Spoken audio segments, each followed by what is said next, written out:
আগামী সোমবার রাম মন্দিরের উদ্বোধন পুরোদমে চলছে শেষ মুহূর্তের প্রস্তুতি। আলো আর ফুলে সেজে উঠেছে অযোধ্যা নগরী। ভারতের প্রধানমন্ত্রী নরেন্দ্র মোদীর উপস্থিতিতে উদ্বোধন এবং রামলালার প্রাণ প্রতিষ্ঠা হতে চলেছে, আর সেটা নিয়ে গোটা দেশের বহু মানুষের মধ্যে রয়েছে উত্তেজনা। প্রস্তুতি পর্বও চলছে দারুণভাবে।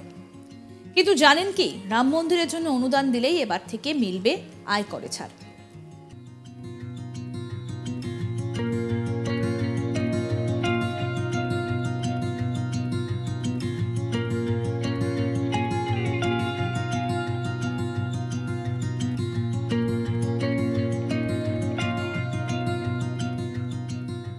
রাম মন্দিরের জন্য অর্থ দান করতে যে কেউ শ্রীরাম জন্মভূমি তীর্থক্ষেত্র ট্রাস্টের ওয়েবসাইটে যেতে পারেন।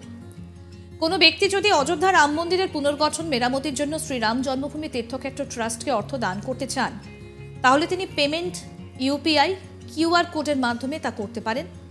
এনইএফটি, আইএমপিএস, ডিমান্ড ড্রাফট চেকের মাধ্যমেও দেওয়া যেতে পারে টাকা। ট্রাস্টে অর্থ দান করার জন্য কোনো ধরনের চার্জ বা ফি পর্যন্ত নেওয়া হচ্ছে না। সেই অনুদান ভারতের আয়কর আইন 1961 ধারা 80G এর 2B এর অধীনে কর ছাড়ের আওতায় পড়বে।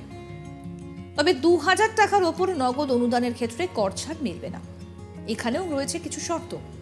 টাকা অনুদানের পরেই কিন্তু তৎক্ষণাৎ রসিদ পাবেন না। যদি একজন ব্যক্তি অর্থ দান করার জন্য পেমেন্ট গেটওয়ে ব্যবহার করেন, তাহলে অর্থ প্রদান সম্পূর্ণ হবার সঙ্গে সঙ্গেই একটা অনুদানের রসিদ দিয়ে দেওয়া হচ্ছে।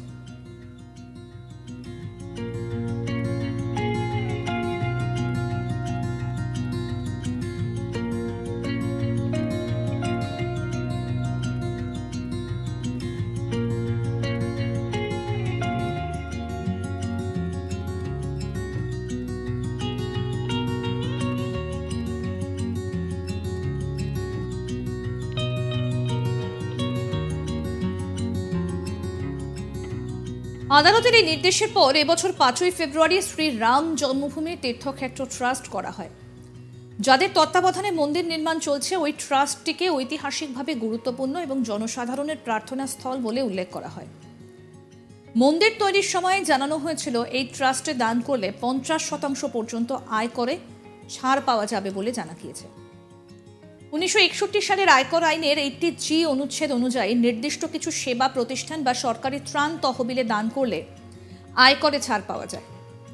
আবার আয়কর আইনের 11 এবং 12 নম্বর ধারায় কর ছাড়ের জন্য আবেদন জানাতে পারে যে কোনো সেবা প্রতিষ্ঠান এবং ধর্মীয় সংগঠন।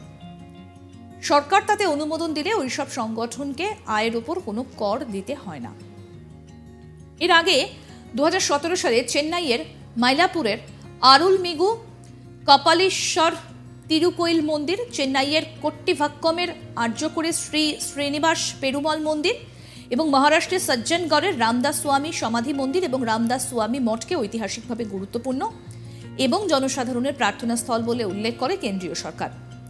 অমৃতসরের গুরুদ্বারা শ্রী হরমন্দির সাহিব সহ একাধিক ধর্মীয় স্থানে দান করলেও আয়করে ছাড় মেলে।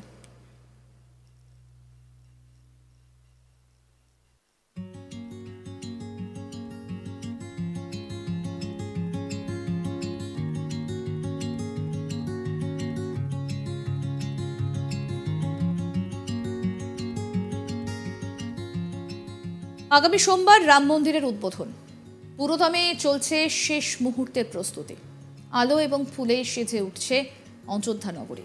ভারতের প্রধানমন্ত্রী নরেন্দ্র মোদীর উপস্থিতিতে উদ্বোধন ও রামলালার প্রাণ প্রতিষ্ঠা হতে চলেছে, আর তা নিয়ে গোটা দেশের বহু মানুষের মধ্যে রয়েছে উত্তেজনা। প্রস্তুতিও চলছে দারুণভাবে। কিন্তু জানেন কি, রাম মন্দিরের জন্য অনুদান দিলেই এবার থেকে আপনার আয়করে আপনি ছাড় পাবেন।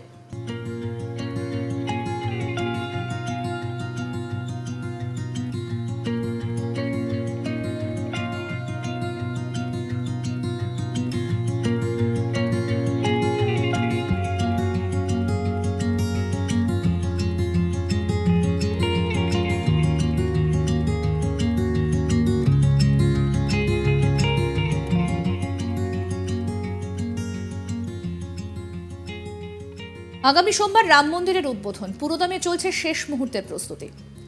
আর আলো ফুলে সেজে উঠেছে অযোধ্যা নগরী। ভারতের প্রধানমন্ত্রী নরেন্দ্র মোদীর উপস্থিতিতে উদ্বোধন এবং রামলালার প্রাণ প্রতিষ্ঠা হতে চলেছে, আর তা নিয়ে গোটা দেশের মধ্যে প্রচুর মানুষের মধ্যে রয়েছে উত্তেজনা। প্রস্তুতিও চলছে দারুণভাবে। আরও আপডেট পেতে আজ তাক বাংলার ইউটিউব চ্যানেল সাবস্ক্রাইব করুন, নোটিফিকেশন পেতে বেল বাটন অপশন প্রেস করুন। এই ভিডিও সম্পর্কে আপনাদের মতামত জানান, কমেন্ট করুন, শেয়ার করুন, হোয়াটসঅ্যাপে ফলো করুন আজ তাক বাংলা।